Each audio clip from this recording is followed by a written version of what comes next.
Este es un mensaje del pastor John MacArthur, traducido y predicado en español para el mundo de habla hispana. Romanos capítulo 1. Y quiero leerle los versículos 1 al 7, sin estar bajo ilusión alguna de que vamos a cubrirlos todos, pero vamos a leerlos. Pablo, siervo de Jesucristo, llamado a ser apóstol, apartado para el Evangelio de Dios, que él había prometido antes por sus profetas en las Santas Escrituras, acerca de su Hijo, nuestro Señor Jesucristo, que era del linaje de David según la carne, que fue declarado Hijo de Dios con poder según el Espíritu de Santidad por la resurrección de entre los muertos, y por quien recibimos la gracia y el apostolado, para la obediencia a la fe en todas las naciones por amor de su nombre, entre las cuales estáis también vosotros, llamados a ser de Jesucristo, a todos los que estáis en Roma, amados de Dios, llamados a ser santos, gracia y paz a vosotros de Dios nuestro Padre y del Señor Jesucristo. El enfoque de la introducción de Pablo en la epístola a los Romanos está en una frase al final del versículo 1. La frase es el Evangelio de Dios. Realmente ese es el tema de la epístola entera. Las buenas nuevas de Dios. Una mirada rápida a cualquier periódico, un vistazo de cualquier revista semanal nos recuerda que en nuestro mundo las noticias son malas y están empeorando.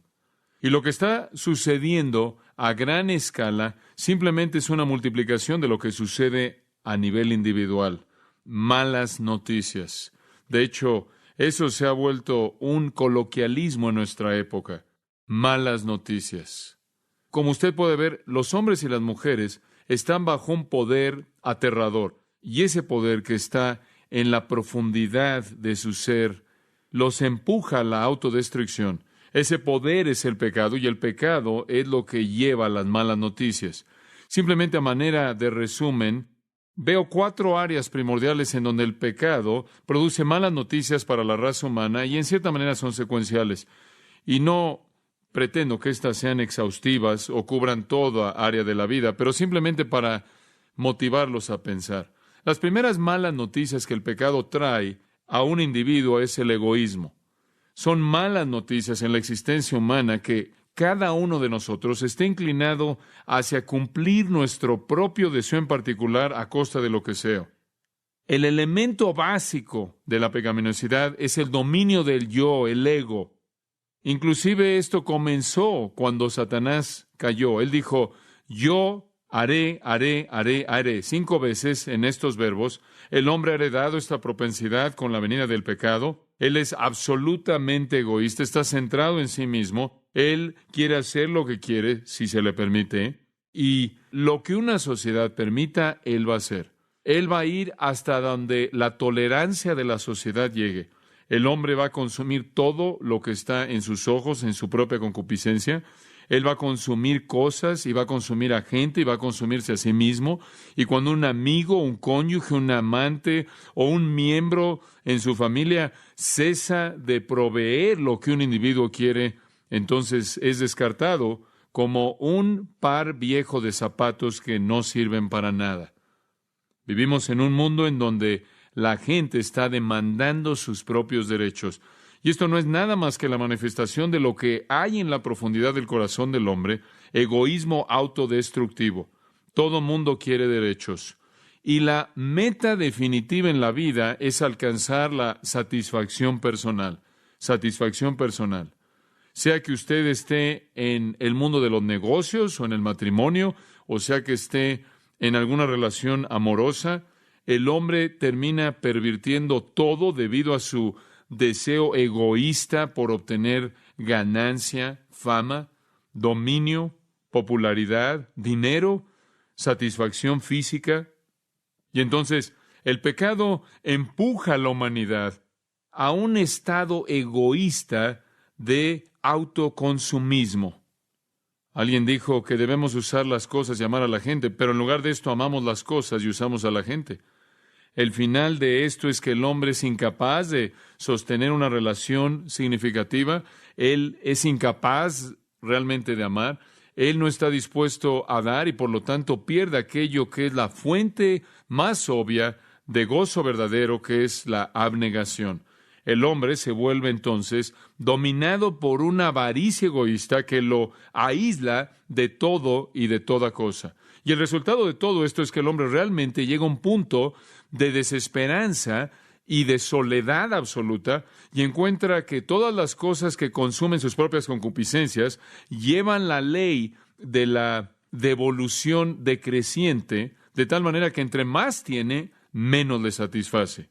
Y entonces lo primero que el pecado ha producido a manera de malas nuevas es que somos egoístas, y es una trampa que nos lleva a la desesperanza. Ahora, las malas nuevas que el pecado produce, egoísmo, nos lleva a una segunda área que también son malas nuevas. El hombre no solo es egoísta, sino también es culpable. El autoconsumismo, el usar a la gente, abusar de la gente, hacer lo que sea para que pueda usted alcanzar lo que quiere, lleva a la culpabilidad, porque Dios ha diseñado que el hombre sienta algo cuando él peca. De otra manera, el hombre nunca podría evitar ir al infierno. Es como el dolor. Dios le ha dado el dolor para que usted sepa que cuando su cuerpo es lastimado, usted busque ayuda de su cuerpo. Y Dios le ha dado la culpabilidad como una manera de decirnos que estamos en el camino equivocado y algo tiene que cambiar. Y entonces el hombre es oprimido por la culpabilidad. Y las malas noticias es que el hombre vive en ansiedad, vive en temor, vive sin dormir, vive con problemas psicológicos, úlceras, muchísimas enfermedades causadas por su culpabilidad, las cuales él puede tratar de aliviar mediante la embriaguez o el suicidio o algo más. Vivimos en un mundo aterrador en el cual la gente está llena de pánico debido a su culpabilidad y tratan de cubrirlo mediante una fachada frívola. Algunas personas tratan de evitar la culpabilidad real mediante el dinero, las posesiones, el alcohol, las drogas, el sexo, los viajes, el psicoanálisis, echarle la culpa a la sociedad por su culpabilidad, echarle la culpa a alguna tradición bíblica anticuada que se les impone, culpando a Dios, a los cristianos, a la iglesia, a sus padres, a algún trauma prenatal. Inclusive escuché de un hombre que le echó la culpa a un plátano que su mamá le dio cuando era pequeño para justificar su culpabilidad. El egoísmo lleva al pecado y eso inevitablemente trae culpabilidad. Y cuando usted trata de culpar a alguien por ello, eso únicamente multiplica la culpabilidad, porque ahora no solo es culpable de pecado, sino de tratar de culpar a alguien que no lo merece. Y eso nos da más malas noticias, ya que el egoísmo lleva a la culpabilidad y la culpabilidad lleva a una vida sin significado. El hombre está atrapado en una trampa de su propio egoísmo, en la trampa de su propio egoísmo. No lo lleva a ningún lugar más que a una culpabilidad que lo abruma. Y tarde o temprano se dice a sí mismo, ¿en esto consiste la vida? Es mejor que no hubiera nacido. La vida se vuelve un ciclo interminable de tratar de encontrar satisfacción cuando es imposible y solo encuentra culpabilidad. Y en ese tipo de vida no hay satisfacción. Y donde no hay satisfacción, todas las preguntas elementales son hechas. ¿Esto es lo único que hay? ¿Dónde están las verdaderas respuestas? ¿Dónde están las verdaderas preguntas? ¿Por qué vivo? ¿Cuál es el significado de mi vida? ¿Qué es la verdad? ¿Dónde encuentro lo que es verdad? Al hombre se le alimenta una dieta constante de mentiras por parte del mentiroso Satanás, quien está a cargo del sistema del mundo. Y las mentiras realmente nunca proveen respuestas ante la pregunta del significado. Y por ello nunca escucho una respuesta. Nunca encuentro una respuesta. Y las noticias siempre son malas. Esto es lo que Edna St. Vincent Millay quiso decir cuando dijo, la vida debe seguir, y simplemente olvido por qué. Vivimos en una serie de periodos de 24 horas, sin importancia, sin significado, nada cambia, todo es vaciedad, y como el personaje primordial en una de las novelas de Sartre dijo, decidí matarme a mí mismo para quitar por lo menos una vida superflua. Ahora encontramos un cuarto elemento en esta cadena de malas noticias que es traída por el pecado, y me gusta llamarlo desesperanza. Comienza usted con un egoísmo autoconsumista y finalmente despierta ante el hecho de que encuentra la ley de el retorno o la devolución decreciente, y cuando todo ha terminado, lo único que encuentra es culpabilidad después de todo lo que ha hecho. Y a partir de este trauma y ansiedad de la culpabilidad, se encuentra la falta de significado en la vida. Y a partir de la falta de significado en la vida, se encuentran las malas noticias, que ahora no tiene nada ahora y tampoco lo tendrá después. Y entonces hay una desesperanza total, una carencia de esperanza. No hay satisfacción posible en una vida sin significado, llena de culpabilidad, centrada en uno mismo, únicamente la horrible expectativa de la muerte. ¿Y después qué? No hay esperanza. Entonces la gente enmascara la muerte, lo cual creo que es la obscenidad más perversa para la mayoría de la gente, pero la enmascaran al reírse de ella o al burlarse de ella o cubrirla de alguna manera para aliviar el temor que esto trae. Pero en últimas, son las peores noticias de todas. No hay nada ahí y tampoco hay nada aquí. Malas noticias. Malas noticias. Miles de bebés nacen diariamente en un mundo lleno de malas noticias. Son malas noticias. Y a lo largo de este proceso, los hombres se encuentran hundiéndose a mayor y mayor profundidad en un dilema porque son empujados ahí por el mentiroso Satanás, que continúa alimentándolos con las mentiras a través del sistema en el que viven. Y la manifestación de todo este pecado que ha producido malas noticias es lo que usted lee cuando toma el periódico Los Angeles Times, malas noticias. Inclusive los destellos de buenas noticias, que así le llaman, son momentos de descanso en una saga interminable de malas noticias. Es como alguien dijo acerca de los tratados de paz. Los tratados de paz y los tiempos de paz son solo esos momentos donde toda persona se detiene para recargar sus armas. Inclusive los pecadores tienen que dormir. Y un breve respiro y quizás algo de lo que supuestamente se llaman buenas noticias no duran mucho. ¿Hay buenas noticias? ¿Realmente hay buenas noticias? ¿Buenas noticias acerca de que el pecado puede ser enfrentado? ¿Buenas noticias acerca del egoísmo que no tiene que vivir de esa manera? ¿Buenas noticias acerca de la culpabilidad y ansiedad que puede ser aliviada? ¿Hay alguna buena noticia acerca del significado de la vida? ¿Hay alguna buena noticia acerca del futuro, de la vida futura después de la muerte? ¿Hay alguna buena noticia? Pablo dice en el versículo 1 que hay buenas noticias y esas son el Evangelio, las buenas noticias de Dios. Y de eso trata Romanos. Pablo comienza en el versículo 1 con las buenas noticias de Dios. Y en el capítulo 15, conforme llega al final, en el versículo 16, él dice: soy ministro de Jesucristo a los gentiles, ministrando las buenas noticias de Dios. Entonces, como un paréntesis en esta epístola, se encuentra la gran realidad de que Pablo está trayendo buenas noticias. Buenas noticias. Pablo también lo llamó las buenas noticias bienaventuradas. Las llamó las buenas noticias de salvación. Las llamó las buenas noticias de Jesucristo. Las llamó las buenas noticias de su Hijo. Las llamó las buenas noticias de la gracia de Dios. Sea lo que sea que lo llamó, fueron buenas noticias. Buenas noticias de que el pecado podía ser perdonado.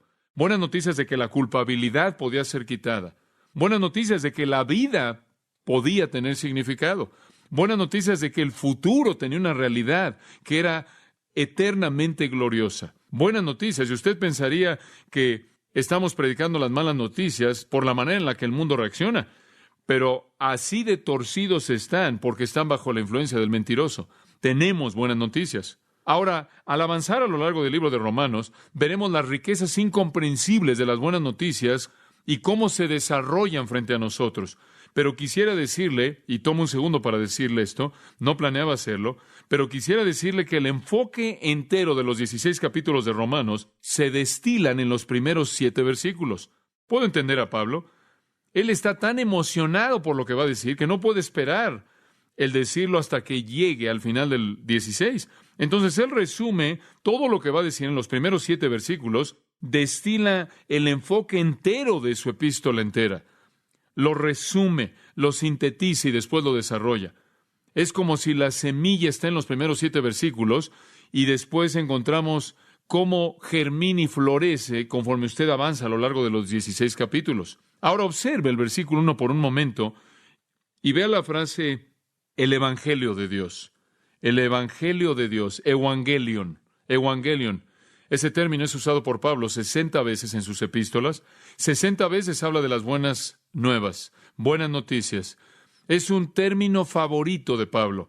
No es sorprendente que el hombre que vivió su vida entera oyendo malas noticias y una vez que oyó las buenas noticias, no podía evitar el hecho de decirle a todo mundo, a toda persona que encontró acerca de eso. Tyndale escribió, la palabra Evangelion significó bueno, contento, noticias buenas, contentas, gozosas, que hacen que el corazón de un hombre se regocije y lo hacen cantar y bailar y brincar de gozo. Y creo que en esa frase realmente él capturó el significado. Son buenas noticias, son noticias buenas, llenas de felicidad, de gozo, de gusto. Buenas noticias de que Dios nos librará de nuestro pecado egoísta. Buenas noticias de que Dios nos perdonará y nos librará de la culpabilidad. Buenas noticias de que Dios traerá significado a la vida y la hará abundante. Y buenas noticias de que hay esperanza para la vida venidera. Y note también en el versículo 1 que son buenas noticias de Dios. Y ese es el enfoque del griego, dice de Dios. Y es importante que Pablo dijera eso, porque la palabra evangelion era una palabra griega común. ¿Y sabe cómo era usada? Era usada en el culto de la adoración al emperador. Estaba relacionada con el culto al emperador. Ahora usted recordará que en el Imperio Romano la gente tenía la responsabilidad de adorar al emperador como si fuera Dios, un Dios. Y cuando alguien que venía del partido oficial del emperador iba a hacer un anuncio importante acerca de algún acontecimiento importante que tenía que ver con el emperador, era llamado el Evangelion, buenas noticias. Por ejemplo, buenas noticias, el emperador ha dado luz a un heredero. Esa sería una manera en la que era usada. O, buenas noticias, el heredero ha llegado a su edad. O, buenas noticias, tenemos un nuevo emperador conforme llega al trono. Esto era el Evangelion. Pero Pablo dice esto. Escuchen, les estoy escribiendo en Roma, los que están acostumbrados a oír el Evangelion del Imperio Romano, y les estoy diciendo, ustedes tienen buenas noticias, pero no son de César. ¿Son de quién? De Dios. Realmente esas son buenas noticias, porque francamente la mayoría de los Césares eran malas noticias para comenzar. Estas son buenas noticias de Dios. Ahora usted no puede detenerse y pensar, ¿por qué Dios me va a dar buenas noticias? No lo merezco, y tiene razón, pero así es Él. Él trae buenas noticias a aquellos que no lo merecen.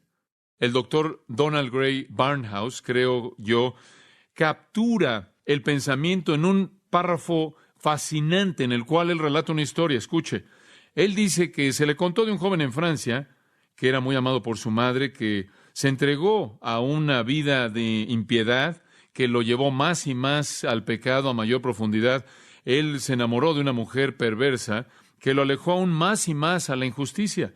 Lo llevó a la injusticia. La madre, de manera natural, buscó traerlo de regreso a un plano más alto y la otra mujer lo resintió de manera amarga. Y una noche la historia cuenta que la mujer mala acusó al hombre de que realmente no la amaba porque él permitió que su madre interfiriera.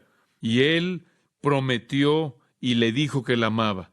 Ella apeló a su mente embriagada diciendo, si realmente me amas, entonces te vas a deshacer de tu madre y de sus ruegos constantes. Bueno, de acuerdo con la leyenda, el joven salió corriendo de la habitación a una casa cercana en la cual su madre vivía y le pegó hasta matarla, arrancando el corazón de su cuerpo para llevarlo de regreso a su amante como prueba de que él había quitado la vida de su madre. Y después, dice Barnhouse, llegó el clímax del cuento. Conforme entró corriendo en su insensatez, él se cayó y a partir del corazón ensangrentado salió una voz que le dijo, hijo mío, ¿estás lastimado? Barnhouse dijo, esa es la manera en la que Dios ama, un perdón absoluto y total. Entonces, así es como Dios ama. Carlos Wesley lo expresó en un himno. La profundidad de la misericordia. ¿Puede haber misericordia aún reservada para mí?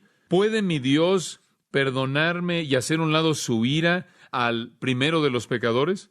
He resistido su gracia por mucho tiempo. he provocado su ira, no he oído sus llamados, lo he entristecido 1000 veces. Y entonces Wesley se maravilló entre las buenas noticias de que Dios le extendió esto a los hombres inmerecedores. Amados, estas son buenas noticias. ¿No le da gusto tener estas buenas noticias? Ahora vamos a ver en estos 7 versículos y vamos a ver en las próximas semanas cómo se desarrollan las buenas noticias. Y esencialmente aquí hay 7 aspectos. Vamos a comenzar con el primero, el predicador de las buenas noticias. El predicador de las buenas noticias. Quizás es porque soy un predicador y ministro que me hallo atraído, me veo con un gran deseo de pasar algo de tiempo en esto porque me habla tanto. Y si usted me permite, por un momento me voy a predicar a mí mismo. Ahora, Dios llamó a un hombre único para que fuera el vocero primordial de las buenas noticias. Versículo 1, Pablo, ¿se acuerda de él? Pablo, él era ese hombre, el predicador de las buenas noticias, único. Se le encomendaron los misterios, aquello que había estado escondido de generaciones pasadas y pueblos pasados, y ahora revelado, es lo que dice en Efesios 3 y Colosenses capítulo 1. Él era el orador primordial de Dios para ser el heraldo de las buenas noticias. Ese judío sobresaliente con preparación académica griega y ciudadanía romana. Ese hombre con capacidades increíbles como líder, un peleador muy motivado, determinado, expresivo, brillante, un hombre con una capacidad de expresión única, especialmente llamado y convertido por Dios mismo. Ese hombre que completó 3 viajes misioneros proclamando las buenas noticias desde Jerusalén a Macedonia y cruzando por ese territorio. Pablo fue un siervo único que podía hacer milagros, sin embargo, no podía quitarse su propio aguijón en la carne. Pablo, que podía salir de prisiones como lo hizo en Filipos, sin embargo, fue un prisionero. Pablo es el predicador. Y le recuerdo que todo predicador que ha predicado desde ese entonces ha dependido de los sermones de Pablo para su material. 13 libros del Nuevo Testamento, el legado de este hombre a través de la inspiración del Espíritu Santo. Ahora él nos cuenta 3 cosas acerca de sí mismo en el versículo 1. Primero, Pablo, siervo de Jesucristo. La palabra es esclavo realmente. Observe conmigo por un momento Éxodo 21. Permítame ver si le puedo dar un contexto judío para la manera de pensar de Pablo. En Éxodo capítulo 21 descubrimos algo de la relación entre amo y esclavo, amo y siervo, entre el pueblo de Dios, conforme Dios les da unas leyes. Y en los versículos 5 y 6 leemos esto. Si el siervo dice, amo a mi amo, mi esposa y mis hijos, no voy a irme como alguien libre. En otras palabras, si el siervo dice, no sirvo porque se me forza, no sirvo porque se me paga, no sirvo porque tengo temor, sirvo porque amo a mi amo. Por lo tanto, nunca voy a salir como un hombre libre. Y él era conocido como un esclavo. Y esto es realmente la esencia de la palabra doulos usada en Romanos 1. Un esclavo voluntario. Y observe lo que sucedió en el versículo 6. Su amo lo traía a los jueces y ellos afirmaban esto y ellos también lo llevaban a la puerta o a un marco de una puerta en donde había madera y su amo perforaba su oído y lo servía para siempre.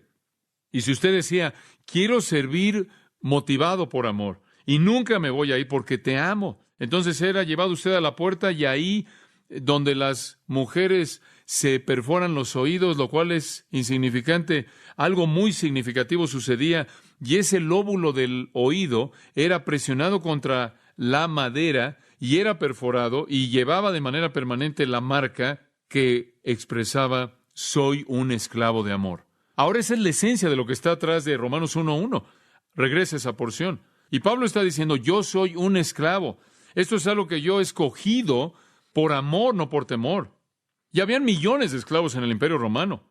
Quizás no todos entendían este concepto judío. Quizás algunos de ellos sí. Estoy seguro de que algunos de ellos servían por amor. Pero la mayoría de los esclavos en el mundo romano, en la cultura griega, no eran tratados como personas, sino como objetos, como herramientas. Si usted quería, usted podía matar a sus esclavos. No era algo importante.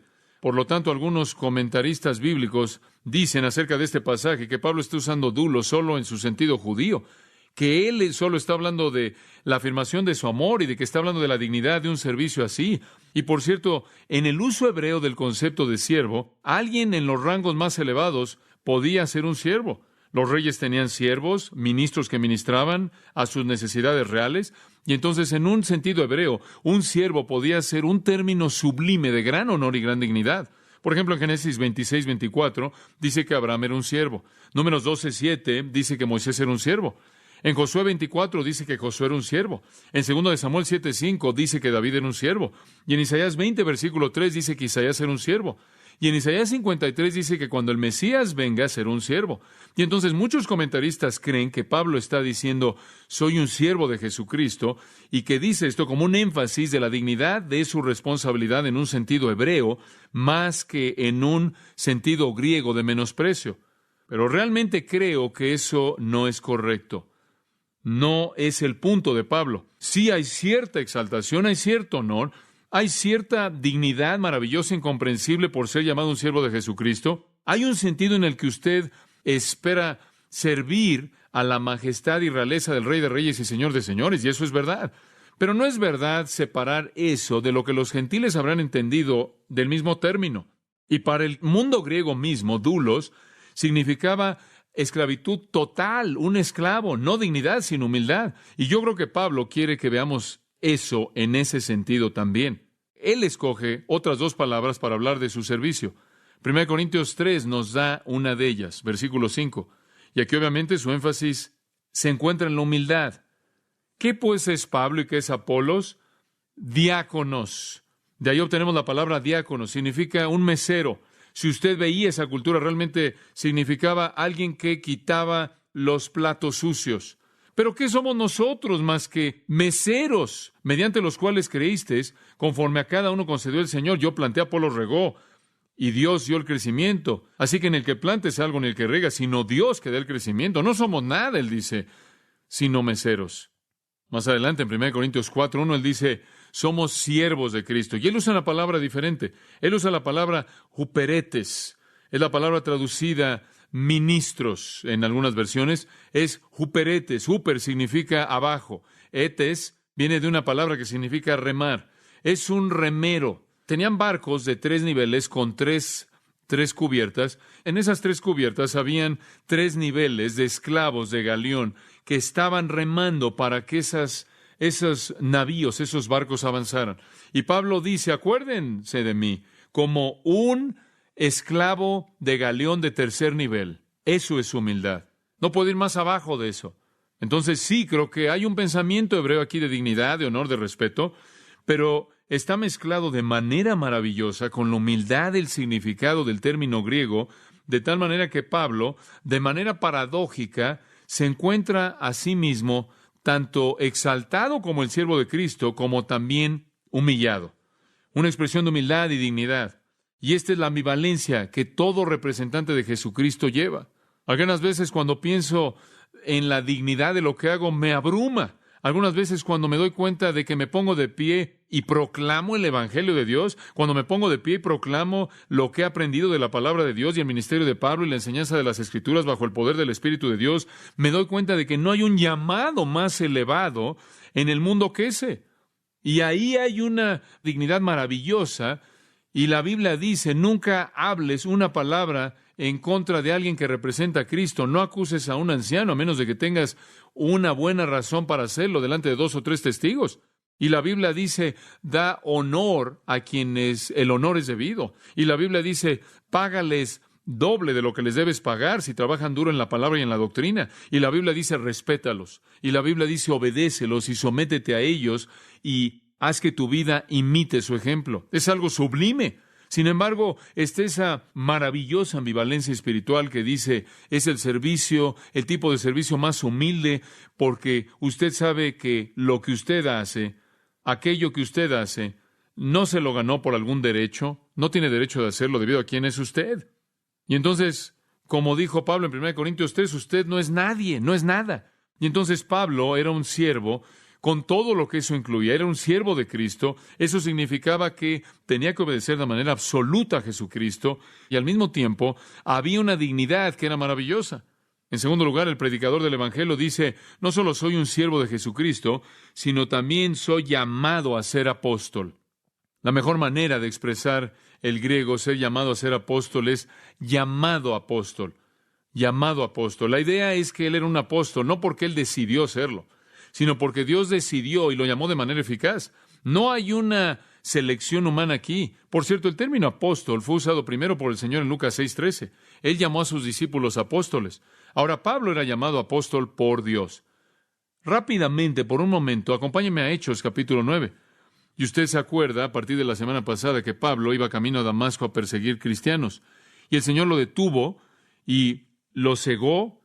Y después vino un hombre llamado Ananías, quien cuidó de él. Y en el versículo 15 de Hechos 9, el Señor dijo a través de Ananías a Pablo: id, ve, porque instrumento escogido me es este para llevar mi nombre. ¿Él es un qué? Un instrumento escogido. No fue su decisión, fue la decisión de Dios. En el capítulo 22 de Hechos, Pablo mira hacia atrás y él se acuerda de lo que Ananías le dijo. Ananías llegó a él así como el Espíritu lo instruyó en el capítulo 9 y le dijo en el versículo 3, hermano Saúl, recibe la vista. En la misma hora vi y él dijo: el Dios de nuestros padres te ha escogido para que conociese su voluntad y vieras al justo y oyeras la voz de su boca. Esto es Cristo, porque tú serás testigo a todos los hombres de lo que has visto y oído. Observe ahora el capítulo 26, versículo 16. El Señor dice, Pablo está recordando aquí su testimonio: pero levántate y ponte sobre tus pies, porque para esto te ha parecido a ti, para ponerte por ministro y testigo de las cosas que has visto y de aquellas en que me apareceré a ti, librándote de tu pueblo y de los gentiles, a quienes ahora te envío, para que abras sus ojos, para que se conviertan de las tinieblas a la luz y de la potestad de Satanás a Dios, para que reciban por la fe que es en mí perdón de pecados y herencia entre los santificados. Por lo cual, oh rey Agripa, no fui rebelde a la visión celestial. Él fue llamado apóstol. De hecho, en 1 Corintios 9, él dice: ay de mí si no predicar el evangelio. Él dice: no me den una recompensa, no me den honor, no nombren una escuela con mi nombre, no pongan una placa en la pared o construyan una estatua, oren por mí. Dios me ha dado la tarea que yo no pedí, y si yo lo echo a perder, estoy en muchos problemas. Y en Gálatas 1, él dijo: yo soy un siervo llamado apóstol. Y él dice: Dios me colocó en este ministerio. Y él dice en el versículo 10 de Gálatas 1, ¿acaso busco el favor de los hombres o de Dios? Si yo busco agradar a los hombres, no debo ser el siervo de Cristo. Y él dice: y les he dado a conocer, les doy a conocer que el evangelio que fue predicado por mí no es evangelio de hombres, porque no lo recibí de hombres, ni fui enseñado por hombres, sino por la revelación de Jesucristo. Él dice: mi llamado es de Cristo mismo. Ahora, creo que esa es una palabra muy importante. Si usted va a representar al Señor Jesucristo, más vale que sepa que lo llamó usted. Yo no daría un paso hacia adelante.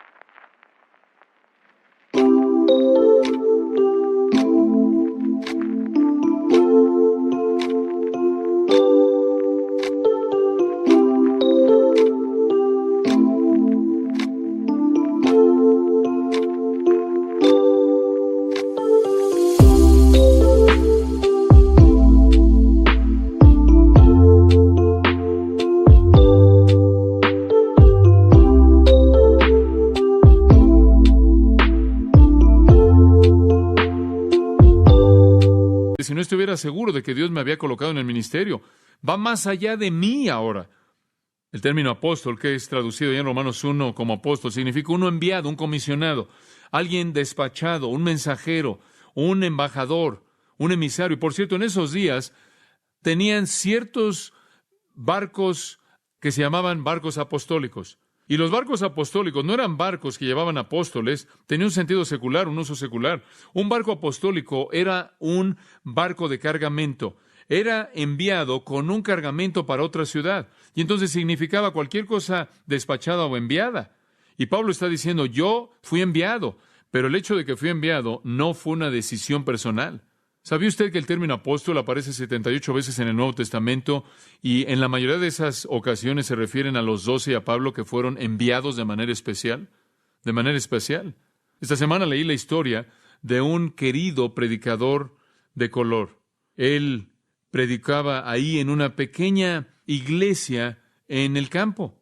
Él predicó con todo su corazón y era un hombre piadoso y humilde. Y un joven vino a predicar un domingo por la noche, que era un joven arrogante, y pensaba que era más de lo que la gente realmente merecía. Y él predicó y se vio claro en su actitud que era un hombre orgulloso. Y cuando terminó, el querido predicador de color se le acercó y dijo esto: joven, ¿usted fue enviado o usted simplemente fue? Y creo que quizás hay muchas personas que no fueron enviadas, sino que solo fueron. Pero Pablo fue enviado. Y él lo sabía porque Dios se lo había afirmado.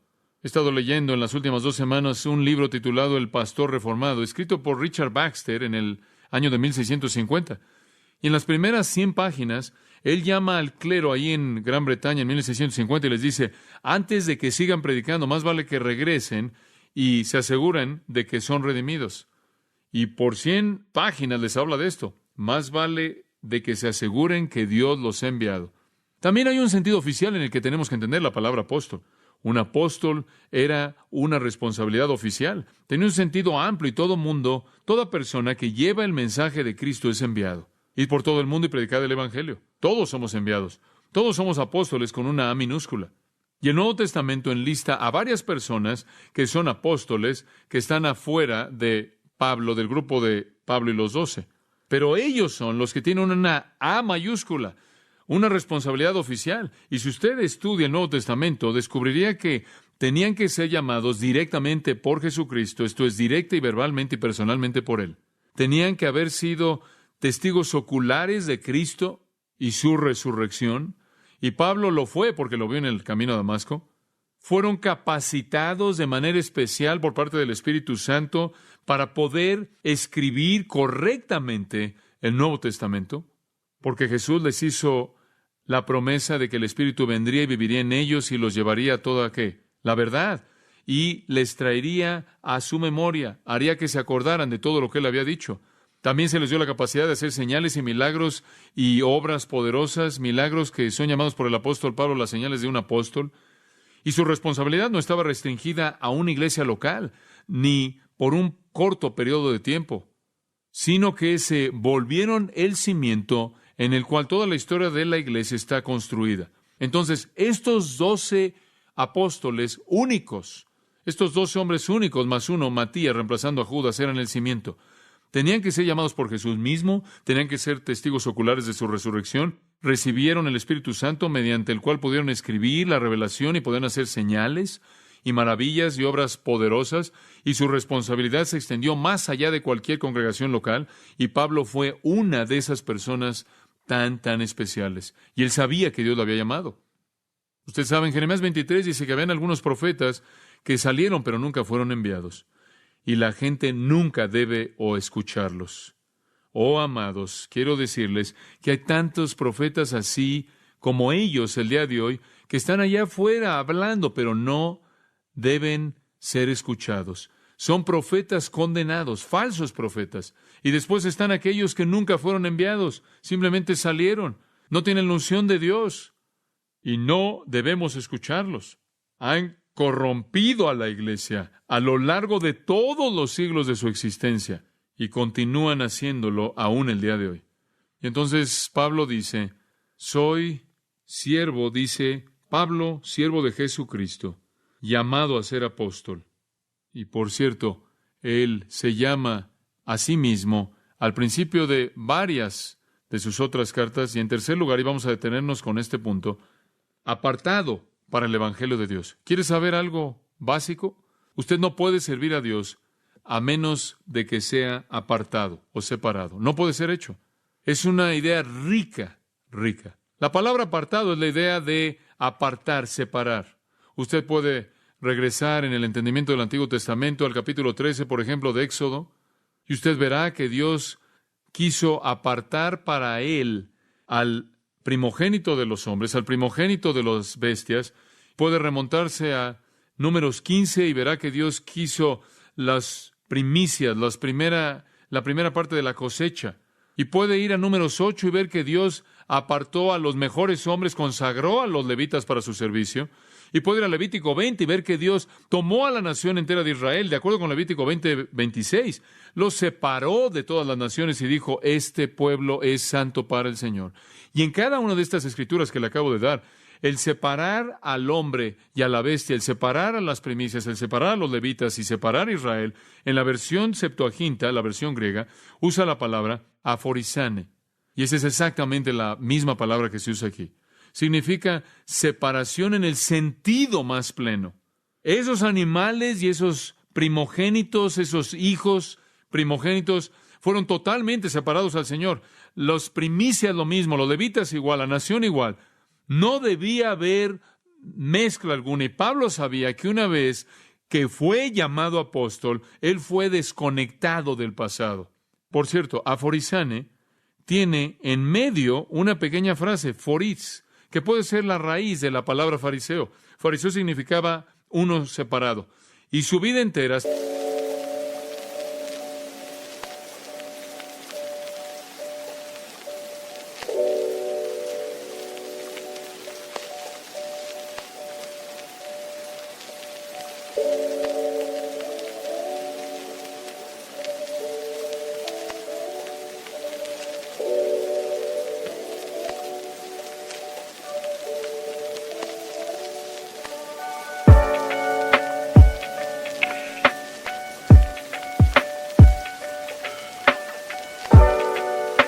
Hasta este punto, su vida adulta, Pablo había sido un fariseo, separado a la tradición o separado para la tradición de los judíos. Ahora él dice, yo soy, por así decirlo, un fariseo separado para el evangelio de Dios.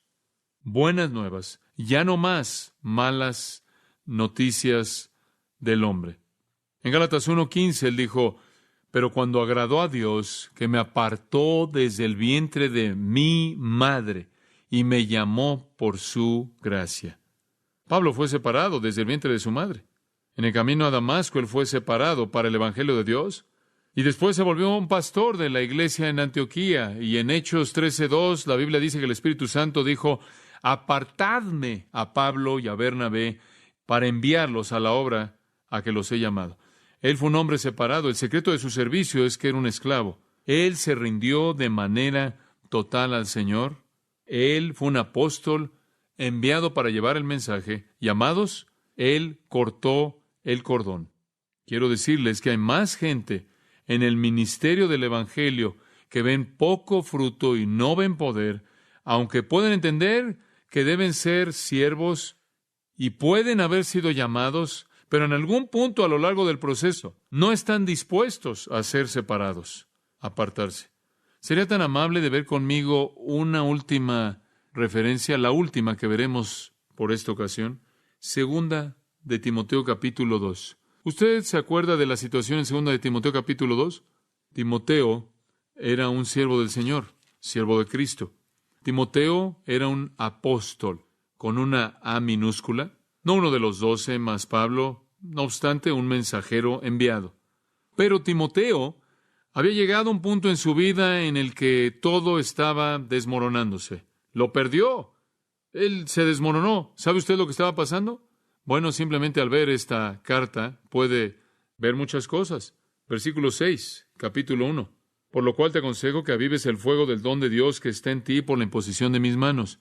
¿Qué quieres decir con avives el fuego del don de Dios? ¿Cuál era el don de Dios? Bueno, el don de Dios fue la capacidad particular que tenía para el ministerio, la predicación y la enseñanza. Y eso era un don de Dios que se le dio y le fue confirmado por aquellos que tenían conocimiento y confirmado por la imposición de las manos. En otras palabras, él estaba volviéndose flojo en el ministerio. Simplemente no estaba funcionando. Y después dice, no solo no estás funcionando, sino que versículo 7, Dios no nos ha dado espíritu de cobardía. Se había vuelto tímido en lugar de valiente. Versículo 8, por tanto, no te avergüences de dar testimonio de nuestro Señor, ni de mí, preso suyo. Aquí está Timoteo, un hombre discipulado personalmente por Pablo, lo suficientemente dotado como para haber seguido a Pablo como el pastor de la iglesia Efesia. Este es el Timoteo de quien Pablo le dijo a los corintios, se los voy a enviar para que él los corrija, porque él les va a recordar toda mi manera de operar.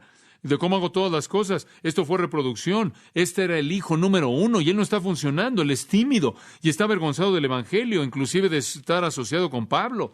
Y capítulo 2, versículo 15, procura con diligencia presentarte a Dios aprobado como obrero que no tiene de qué avergonzarse, que usa bien la palabra de verdad. Aparentemente ni siquiera realmente estaba haciendo su trabajo, estaba cumpliendo con su trabajo con la palabra de Dios.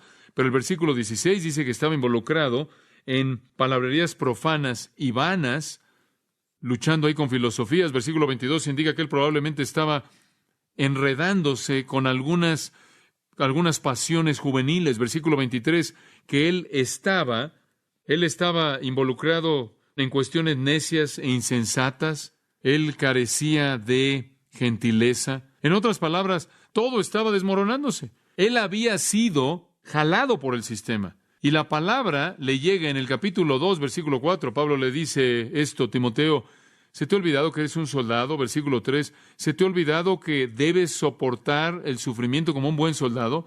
Y se acuerdan de esto, ningún hombre que pelea en la batalla puede enredarse con los asuntos de esta vida. ¿Oye lo que está diciendo Timoteo? No puedes verte atrapado por las concupiscencias de este mundo. Timoteo, no puedes enredarte en la filosofía de este mundo. No puedes ser atrapado por ser avergonzado del Evangelio, por la intimidación de este mundo. No puedes ser atrapado por la sociedad que busca la comodidad. Debes ser diligente en avivar el fuego del don de Dios. Timoteo, ¿se te olvidó que no debes enredarte en los asuntos de esta vida? Cuando entras al ministerio de Jesucristo, cortas el cordón, te apartas. Ese es el tipo de hombre que fue Pablo, un siervo de Cristo, pero no solo eso, llamado apóstol, pero no solo eso, separado, apartado. Y él nunca se enredó con los asuntos de esta vida. He conocido a hombres que han salido del ministerio porque amaron el dinero, las posesiones. No pudieron cortar el cordón. Cayeron en pecado moral. El mundo los atrajo. O estaban más preocupados por su reputación y entonces cuando tuvieron la oportunidad de hablar, se aseguraron de que nunca ofendieran a nadie y al hacerlo ofendieron a Dios porque no se apartaron. ¿Qué ejemplo es él para nosotros? Su posición fue un siervo. Su autoridad fue enviado por Dios. Su poder fue apartado. Su mensaje, buenas noticias. Y buenas noticias que han venido de Dios mismo. Ahora usted conoce al predicador. La próxima semana o 2 semanas o 3 semanas, creo, hasta que regrese a este tema. La próxima vez, creo que hasta que regrese este tema, la próxima vez la promesa de las buenas nuevas, versículo 2. E inclusive podamos llegar hasta el versículo 3. Oremos.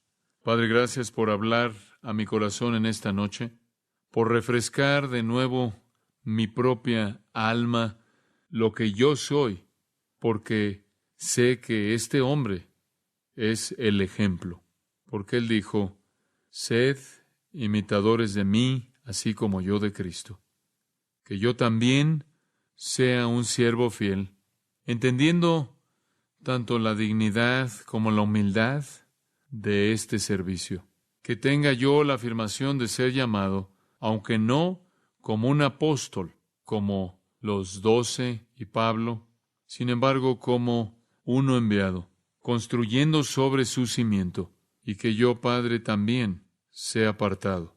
Que yo no me enrede en los asuntos de esta vida, que no ceda al atractivo que presenta la debilidad de mi carne para hacer a un lado la diligencia del estudio para trazar bien la palabra, que no me vea atraído por el mundo, que no sea tímido, que no sea atraído por el mundo para avergonzarme del Señor o de aquellos que lo representan, aunque sean prisioneros, que no convierta mi ministerio, que no me resbale y convierta mi ministerio en un debate filosófico, que no sea yo atraído por las concupiscencias de la injusticia, que no sea yo alguien que sea contencioso, que da lugar a la contención, que carece de gentileza. En resumen, así como el Espíritu de Dios le dijo a Timoteo que yo sea un buen soldado, que sabe que no puede enredarse en los asuntos de esta vida.